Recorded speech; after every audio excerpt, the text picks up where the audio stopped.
Doctor, സാധാരണ ആൾക്കാരില് എല്ലാവരിലും ഉള്ള ഒരു ഡൗട്ടാണ്, പ്രമേഹം ഉള്ളവർക്ക് ഫ്രൂട്ട്സ് കഴിക്കാൻ പറ്റുമോ? കഴിക്കാൻ പറ്റുമെങ്കിൽ തന്നെ ഇപ്പം ഫ്രൂട്ട് ജ്യൂസസ് ആയിട്ടാണോ അതോ ഹോൾ ഫ്രൂട്ട് ആയിട്ടാണോ നമുക്ക് കഴിക്കാൻ പറ്റുന്നത്? ഓക്കെ, അപ്പൊ ഇത് പലപ്പോഴും നമ്മുടെ ക്ലിനിക്കിൽ വരുന്ന എല്ലാവർക്കും ഉള്ള ഒരു വലിയൊരു ഡൗട്ടാണ്. എന്ന് വെച്ചാൽ പല ആൾക്കാരുടെയും ചിന്ത ഫ്രൂട്ട്സ് കഴിക്കാനേ പാടില്ലെന്നുള്ളതാണ്. വേറെ ചിലർക്ക് ചില ഫ്രൂട്ട്സ് കഴിക്കാവുന്നുള്ള ഒരു അറിവുണ്ടെങ്കിലും ഏത് ഫ്രൂട്ട്സ് ആണ് ശരിക്കും ചൂസ് ചെയ്യേണ്ടതെന്നുള്ളത് അവർക്ക് അറിയില്ല. അപ്പൊ ഇത് ആദ്യമായിട്ട് നമ്മൾ മനസ്സിലാക്കേണ്ടത്, പ്രമേഹ രോഗി ആയതുകൊണ്ട് നമുക്ക് ഫ്രൂട്ട്സ് കഴിക്കാൻ പാടില്ല എന്നുള്ള ഒരു അവസ്ഥയില്ല. ഡെഫിനറ്റ് ആയിട്ട് ഫ്രൂട്ട്സ് നല്ലതാണ്. നല്ല രീതിയിൽ ഉള്ള ഫ്രൂട്ട്സ് സെലക്ട് ചെയ്ത് നമ്മൾ കഴിക്കേണ്ടതുമാണ്. കാരണം അതൊരു ബാലൻസ്ഡ് ഡയറ്റിന്റെ പാർട്ടാണല്ലോ.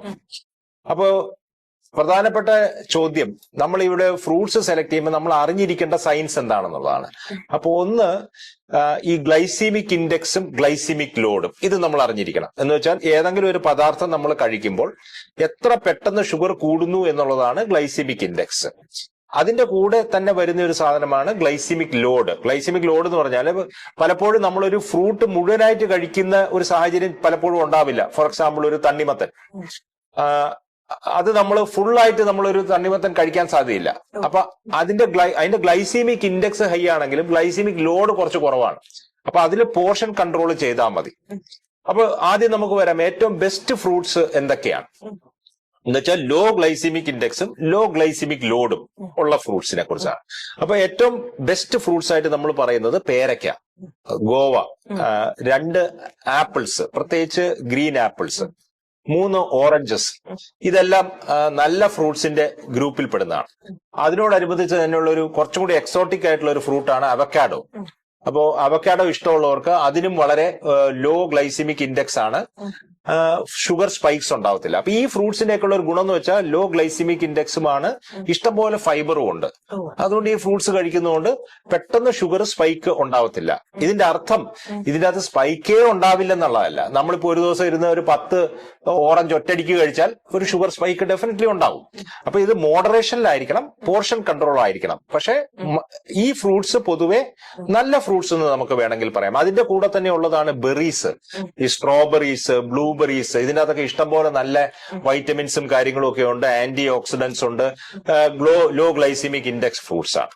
ഇപ്പൊ ഈ പ്രോബ്ലം ഉള്ള ഫ്രൂട്ട്സ് ഹൈ ഗ്ലൈസീമിക് ഇൻഡെക്സും ഹൈ ഗ്ലൈസീമിക് ലോഡും ഉള്ള ഫ്രൂട്ട്സ് ആണ്.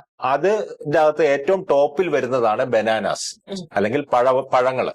ഇപ്പൊ സാധാരണ നമ്മുടെ നാട്ടിൽ ഇത് വളരെ ഈസിലി അവൈലബിൾ ആയതുകൊണ്ട് ആൾക്കാർ എപ്പോഴും ഫ്രൂട്ട്സ് എന്ന് പറയുമ്പോൾ അവർ പഴങ്ങളാണ് ഉദ്ദേശിക്കുന്നത്. അപ്പൊ അത് കഴിച്ചാൽ ഡെഫിനറ്റ്ലി നല്ലൊരു ഗ്ലൈസീമിക് ലോഡ് ഉണ്ടാവും, ഗ്ലൈസീമിക് ഇൻഡെക്സും ഹൈ ആണ്, ഷുഗർ സ്പൈക്ക് ഉണ്ടാവും. ആൻഡ് ഇത് പൊതുവെ നമുക്ക് ഒരു പഴം നമ്മൾ ഫുള്ളായിട്ട് കഴിക്കാനും സാധ്യതയുണ്ട്. അതിന് ചെറിയ പീസായിട്ട് നമ്മൾ കഴിക്കത്തില്ലല്ലോ. അപ്പൊ അതൊരു പ്രോബ്ലമാണ്. 2 മാംഗോസ് അല്ലെങ്കിൽ മാങ്ങ, ഇതിന്റെ അകത്തും നല്ല ഒരു ഗ്ലൈസീമിക് ഇൻഡെക്സ് ഹൈ ആണ്, പെട്ടെന്ന് തന്നെ ഒരു നല്ലൊരു ഷുഗർ സ്പൈക്ക് ഉണ്ടാവും. അതുപോലെ തന്നെ ചില ഫ്രൂട്ട്സ് നമ്മൾ മോശമാണെന്ന് വിചാരിക്കുന്ന ചില ഫ്രൂട്ട്സ് ആക്ച്വലി അത്ര മോശമല്ല. ഫോർ എക്സാമ്പിൾ ഗ്രേപ്സ് ഒരുമാതിരി മധുരമുണ്ട്, പക്ഷെ അത് വളരെ ചെറിയൊരു ഫ്രൂട്ട് ആയതുകൊണ്ട് പോർഷൻ കൺട്രോളിൽ 1-2 ഗ്രേപ്സ് എടുക്കുന്നത് കൊണ്ട് തെറ്റില്ല. അതുപോലെ തന്നെ ഈന്തപ്പഴം, അത് നല്ലൊരു പ്രോസസ്ഡ് ആയിട്ടുള്ള ഒരു ഫ്രൂട്ടാണ്, പക്ഷെ നല്ലൊരു ഗ്ലൈസീമിക് ലോഡ് അതിൻ്റെ അകത്ത് വരും. അതുകൊണ്ട് ഷുഗർ കൂടാൻ സാധ്യതയുണ്ട്. സോ നമ്മുടെ ബെസ്റ്റ് ഫ്രൂട്ട്സ് എന്ന് വെച്ച് കഴിഞ്ഞാൽ നമ്മൾ അഡ്വൈസ് കൊടുക്കുന്നത് ഗ്രീൻ ആപ്പിൾസ്, പേരയ്ക്ക, ഓറഞ്ച്, ബെറീസ്. നമ്മൾ ഡെഫിനറ്റ്ലി പറ്റുമെങ്കിൽ അവോയ്ഡ് ചെയ്യേണ്ട ഫ്രൂട്ട്സ് മാംഗോസും ബനാനാസും. ഇത് 2 പഴങ്ങളും പിന്നെ അതുപോലെ തന്നെ മാംഗോസും. ഇത് രണ്ടും നല്ല ഒരു ഗ്ലൈസീമിക് ഇൻഡെക്സ് ഹൈയും ആയിരിക്കും, ഷുഗർ കൂടുകയും ചെയ്യും. അപ്പൊ ഇതാണ് ഒരു ആസ്പെക്ട്. രണ്ടാമത്തത് നമ്മൾ ചോദിച്ചത് ജ്യൂസസും ഫ്രൂട്ട്സും തമ്മിൽ. ഡെഫിനറ്റ്ലി ഏത് ഫ്രൂട്ടിലും നമ്മൾ ജ്യൂസ് ആയിട്ട് എടുക്കുന്നത് നല്ലതല്ല, പ്രത്യേകിച്ച് ഒരു പ്രമേഹ രോഗിയാണെങ്കിൽ. കാരണം എന്ന് വെച്ചാൽ അതിൻ്റെ അകത്ത് ഫൈബർ ഇല്ല, പെട്ടെന്ന് ഷുഗർ സ്പൈക്ക് ഉണ്ടാവും. അതേസമയം നമ്മളൊരു ഹോൾ ഫ്രൂട്ട് ആയിട്ട് എടുക്കുമ്പോൾ പൊതുവെ അതിൻ്റെ അകത്ത് ഷുഗർ സ്പൈക്ക് കുറവായിരിക്കും, കാരണം ഫൈബർ കൂടി ഉണ്ട്. അപ്പൊ നമ്മൾ വേറെ കാര്യങ്ങളുടെ കൂടെ എടുക്കുമ്പോൾ ഫൈബർ കൂടി ഉള്ളത് കൊണ്ട് അബ്സോർപ്ഷൻ കുറച്ചും കൂടി സ്ലോവർ ആയിരിക്കും. ഇത് തന്നെയാണ് നമ്മൾ ഫ്രൂട്ട്സ് തന്നെത്താനെ ബൈ ഇറ്റ്സെൽഫ് എടുക്കുമ്പോൾ ഷുഗർ സ്പൈക്ക് വരാനുള്ള സാധ്യത കൂടുതലാണ്. പക്ഷെ നമ്മളൊരു മീലിന്റെ ഭാഗമായിട്ട് നമ്മളൊരു ഹെൽത്തി ബാലൻസ്ഡ് ഡയറ്റിന്റെ ഭാഗമായിട്ട് നമ്മൾ പ്രോട്ടീൻസ് എടുക്കുന്നു, ചിക്കൻ എടുക്കുന്നു, ഫിഷ് എടുക്കുന്നു, അതിന്റെ കൂടെ കുറച്ച് ഫ്രൂട്ട്സും കൂടി എടുക്കുമ്പോൾ പൊതുവെ ഷുഗർ സ്പൈക്ക് വരാനുള്ള സാധ്യത കുറവായിരിക്കും. അപ്പോൾ നിങ്ങൾ ഡെഫിനറ്റ് ആയിട്ട് പ്രമേഹ രോഗിയാണെങ്കിൽ നിങ്ങൾ മനസ്സിലാക്കുക, നിങ്ങൾക്ക് ഫ്രൂട്ട്സ് എടുക്കാൻ പാടില്ല എന്നുള്ളൊരു സാഹചര്യം ഇല്ല. പക്ഷെ സ്ട്രാറ്റജിക് ആയിട്ട് സെലക്റ്റീവ് ആയിട്ട് ഈ സയൻസ് മനസ്സിലാക്കിയിട്ട് എടുക്കണം.